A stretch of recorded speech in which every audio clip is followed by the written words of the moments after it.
So, being an African woman who has taught back home and is now teaching in Southeast Asia, China to be specific, there's a lot of differences that I've noticed between the way we teach back home and the way people here teach. So, when I tell people that when you come to China, your diploma in education does not really matter anymore, I really mean that. All right, so let's just go into the differences that I've observed between the teaching system back home and the teaching system in China. Number one, no exercise books. The students here do not have exercise books. I know back home we used to be told we need 8 exercise books, we need 5 counter books, we need this, we need that. But here it's not like that. The students do not have exercise books. They can actually have those little books that they get from the school just for spellings, just for writing a little something here and there, but no exercise books. We have what we call the activity book or the workbook. So each set of book has 2 books. That is the student book or the pupil's book and the workbook or the activity book. So you teach them from the pupil's book or you teach them from the student book, and then they go to do the activities or the exercises in the workbook or in the activity book. So there is no need for exercise books. Right in the textbook that you are teaching them, you can actually find questions that they'll be able to answer. And then they'll go to the activity book where they'll do the activities of what you were teaching them. So there is no need for exercise books. And this is every subject. Maths, English, Chinese, whatever. They have this activity book that they use. The second difference that I observed, there is a lot of paperwork that comes through for our students. Like they are this big exercise, this big papers, double A4. What is that? Is that A3? Are those A3 papers? I think they're A3. Yeah. So they actually have those a lot that come through from the Department of Education, be it at provincial level or district level, I'm not sure, but they do come through a lot, and students get to do those a lot. They do a lot of those, so they're kind of trying to standardize what the students are learning. As in spite of being in an international school, there are certain things that they still need to do that are very Chinese, for lack of a better expression, that are still very, very, very Chinese, that go along with the Chinese curriculum. So there is a lot of papers that they receive from the department. I'm not sure if they pay for these papers or if they get them for free. I remember being in a public school and they used to receive newspapers. Yeah, the students would pay and they would get newspapers that they would have to read. There would be articles in there, and then they have to do some answering of questions. It was mostly English material. Well, what I saw was English material because I was in the English department. I'm not sure if they got the same material for other subjects. Okay. The other thing that I noticed about teaching in China, there is a lot of games, guys. There is a lot of games. We are not just strict, like just teaching all the time. We play a lot of games. Yeah. Most of our teaching is through games. We can have a dash to the board and touch this and point to that, and just there is a lot of games involved in the learning process, because they believe that if students are going to sit for a long time, they'll probably get bored and they lose interest, or some of them will sleep. So they need to be active. So there's a lot of games that are involved. You need to be very creative with what you're doing. So you have flashcards, you can show them a video, and then there is a lot of role playing as well. Yeah, especially for us English teachers who are teaching them to speak, we need to do a lot of role playing. I love that though. I totally enjoy the role playing bit. Okay. And the other thing that I noticed about Chinese schools, having spent time in a public school as well as an international school, the nap time is very, very important. Nap time is very, very important. So in a public school, we used to go for lunch at 11 o'clock. Some public schools, 11:30 a.m. It's lunchtime. So people start going for lunch and then they come back to class 2 o'clock, 2:30, 1:40. But there has to be a time for a nap between eating lunch and the next classes after lunch. The students have to sleep. It's very important. It's mandatory. They're even monitored to check if they are sleeping. They have to sleep. Weird, right? But yeah, I totally understand, because after the students have done their normal classes up to 5 p.m., most of them have evening classes. Now, right now I'm in a boarding school, so our students have evening classes up to 8 p.m. Then they have to go to bed by 9 o'clock. So they need that afternoon nap. They need that power nap. So it is very important. Even when I was in the university, some of our classes used to run all the way to 9 p.m. So the power nap was very, very important. It was very important. And yeah, I think it's okay. Right. The other difference that I noticed in our schools here and the schools back home, here everything is structured. Everything has to follow a system. Everything has to be monitored, and everyone has to be accounted for. For example, break time. Yeah, you remember the 10 o'clock break time where we used to run in the sports field and hang out with our friends and share our skaftin, our lunch boxes, mboba and everything. Not here. Here, break time is structured, okay? In this school that I am in right now, break time, they have bread, okay? They have different kinds of bread. It could be a queen cake. It could be just a normal scone. It could be, they have different kinds of bread. So they have that bread, and they have to go and do a workout.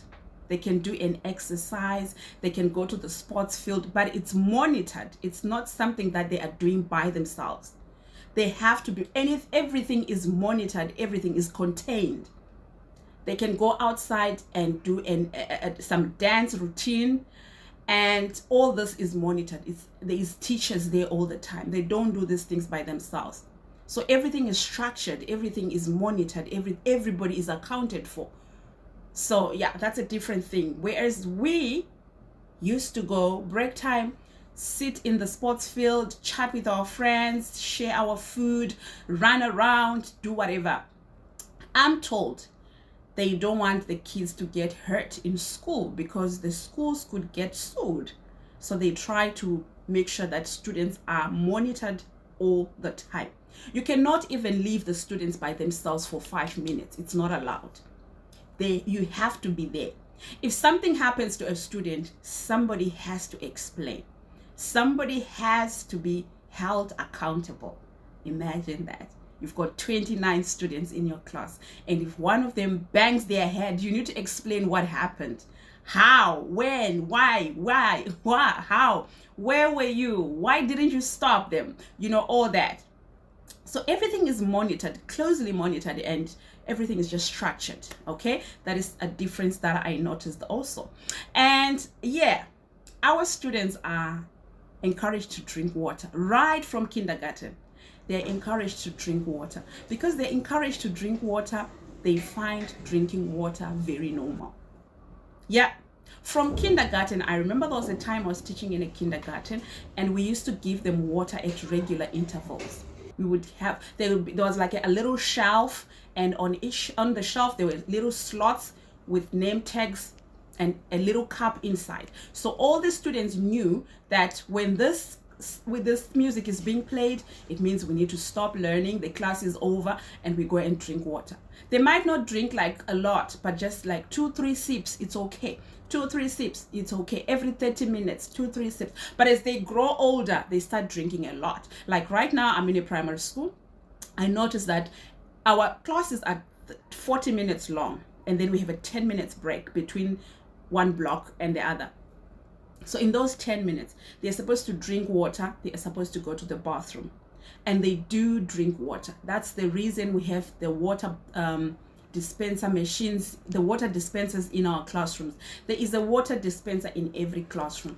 In a public school, I remember there were no water dispensers in the classrooms, but there was a water dispenser in every corridor, like every floor not a small water dispenser like these ones that we are using in the offices and in the school, but it was a huge water dispenser. The water was literally, it had like 3 taps, and then there's warm water, there's cold water, and there's hot water. And by the way, we drink our water warm over here. We don't drink cold water. Yeah, January to December, we drink warm water. It is what it is. Shout out to EF. If you're an EFer, hello to you there. I'm not an EFer anymore. I used to be, but yeah, I still love EF. If you know, you know. All right. So the other difference that I noticed with the way classes are conducted here, which is different from the way classes are conducted back home.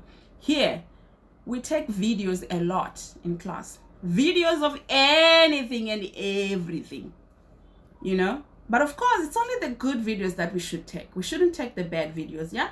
Students fighting, no, we're not supposed to take a video.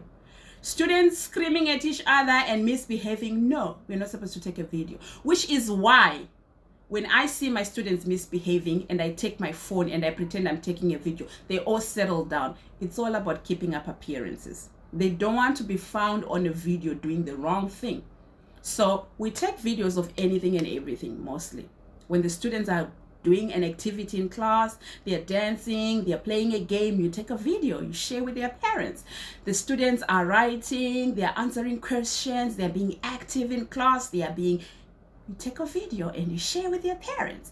You go to the drama club, the students are reciting their lines, they are putting in the emotions and everything. You take a video, you share with your parents. Even during the time when we started lockdown last year, because we hadn't closed, remember? The lockdown, end of last year, there was an outbreak of the pandemic and we could not have our classes regular classes. So we had to resort to online classes. The parents would take videos of their kids attending online classes and share in the group. There was a time the parents would even take videos of their children making eggs, doing household chores, and share in the group with other parents and other students. Like, they just love showing off. And they love bragging about their children, which is why even the children themselves brag a lot. I think so. I think that's the reason even the kids themselves brag. Why do I say these kids brag? Well, when you start an online class, you are there like 2-3 minutes before class starts. Some kids are already online. They already have their cameras on. They already have their audios on. And they're showing off their toys. They take this one, they put it away. They're taking the next one, just showing you all that I have all these things. They get it from their parents. Their parents love to show off too. Well, maybe it's a culture.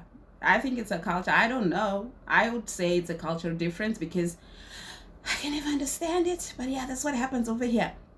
Yeah, so we take videos a lot and we take photos a lot. A lot of photos and a lot of videos. In class, during class, after class. Anyway, even in the cafeteria, student cafeteria, when the students are eating, somebody's taking photos, somebody's taking videos. When the teachers are also coming there and taking food from the students, now the teachers and the students are eating from the same baskets or from the same basins, chefing dishes. Yeah. So somebody is in charge of taking those videos and showing the world, showing the rest of, you know, that even our teachers love our food because we are serving excellent food over here. Even our students are smiling. Even our students are coming for seconds because they do go for seconds, guys. They really do go for seconds. They are hungry. They are active. They are super active. So they quickly get hungry and so they eat a lot. It's natural. I mean, they are kids. So yeah, videos. Don't forget that. So the other thing that I noticed about teaching in China that is different from the way we teach back home, in China, there's a lot of rewarding, right? We reward our students a lot. Not only do we praise them, oh, good job, yes, great, oh, that's fantastic, that's amazing. We don't only say those things, but we also reward them with sweets. Most of their parents, of course, don't like them to eat sweets, but in school we actually give them sweets as a way to motivate them. Sometimes we don't have to tell their parents what we are doing. Yeah, but anyway, you know, kids love candy, kids love sweets. So if you actually tell them that, well, if you guys do so well, you're going to get stickers. I give my students stickers, and those stickers, when I get them back, I will give you candy. So you need to work hard, you need to be disciplined in class, you need to follow the class rules. If you don't, I'll take away the stickers. If I give you stickers and then you're breaking the rules again, that means I'm taking back my stickers. That means you are losing your candy. You won't have candy. Once a fortnight, I give them candy, or once a month, I give them candy. We call it candy mostly here, but it's the same thing, the sweets. So we reward students here. Students, good behavior is rewarded, and yeah, it is what it is. Now, when it comes to punishing students, as international teachers, we are not allowed to punish students. The most that we can do is to make a student stand at the back of the classroom. That's the most we can do.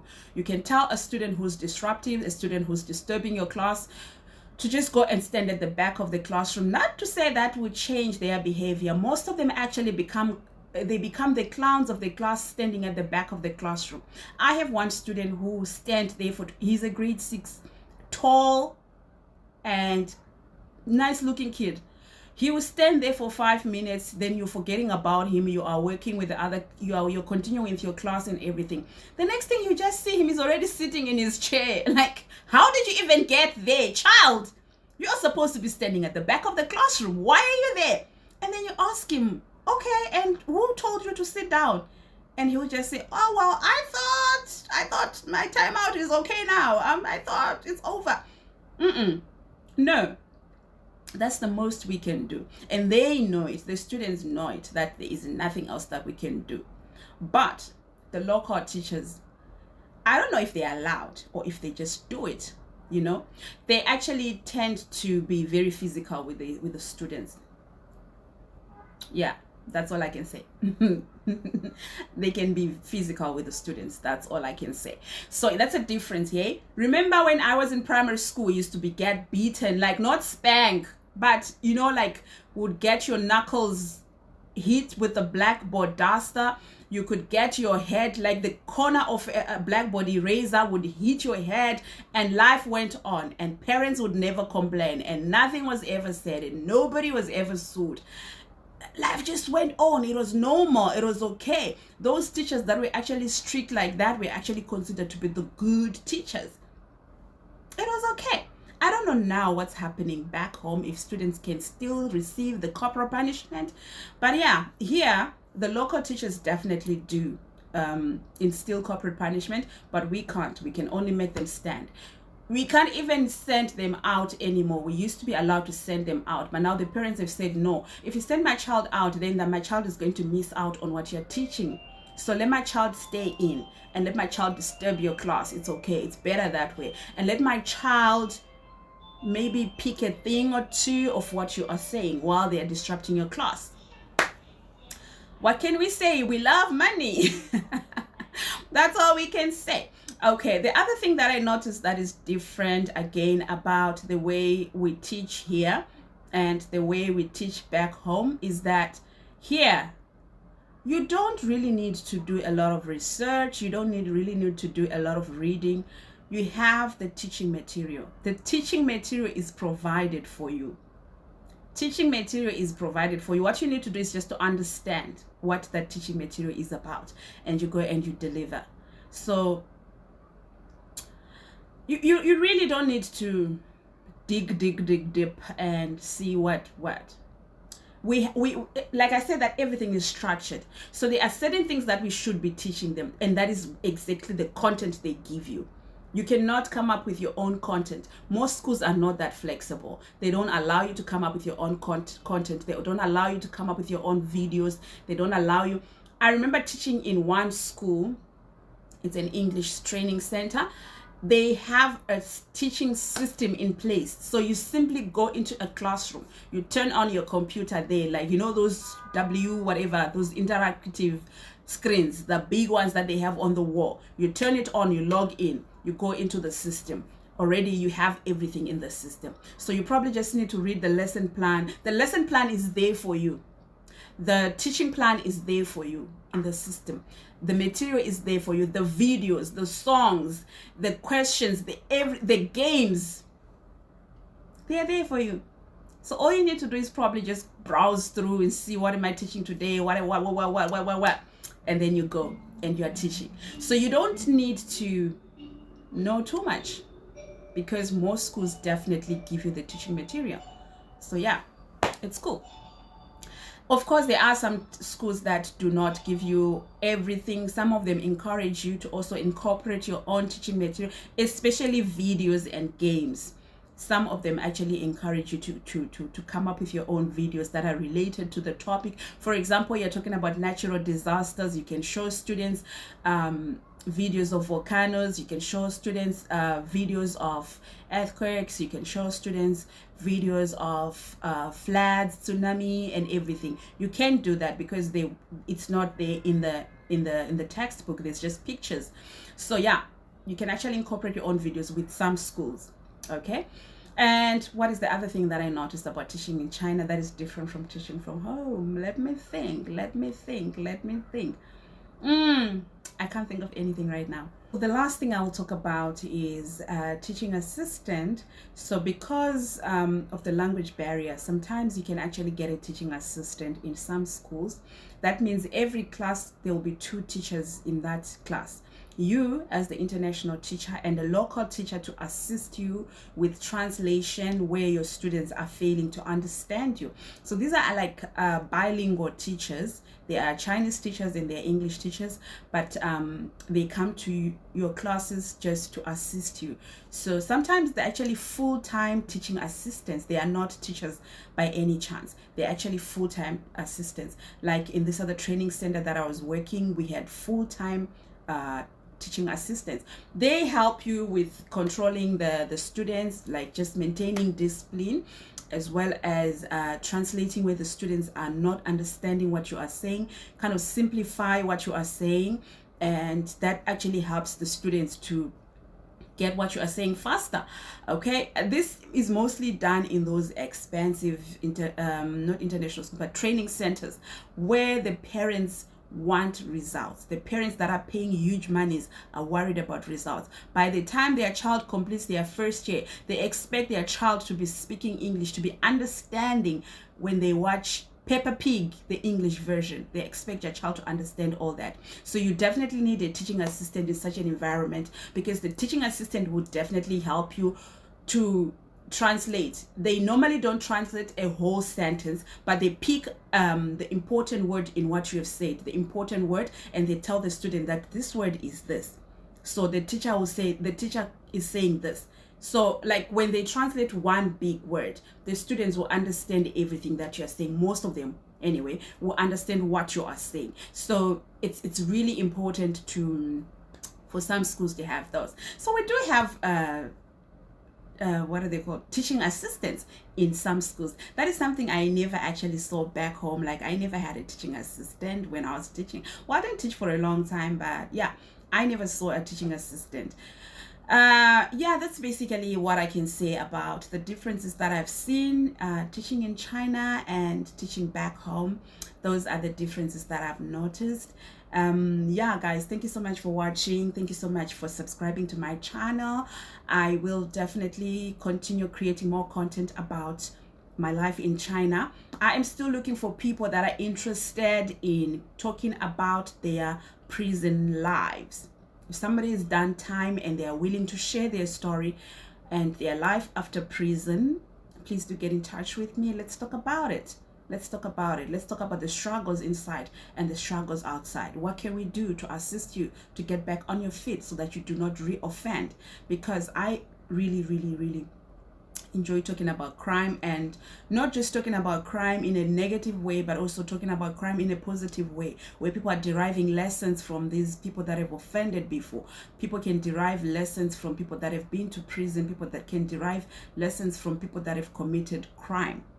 Okay? Thank you so much. If you're not a subscriber, please do subscribe.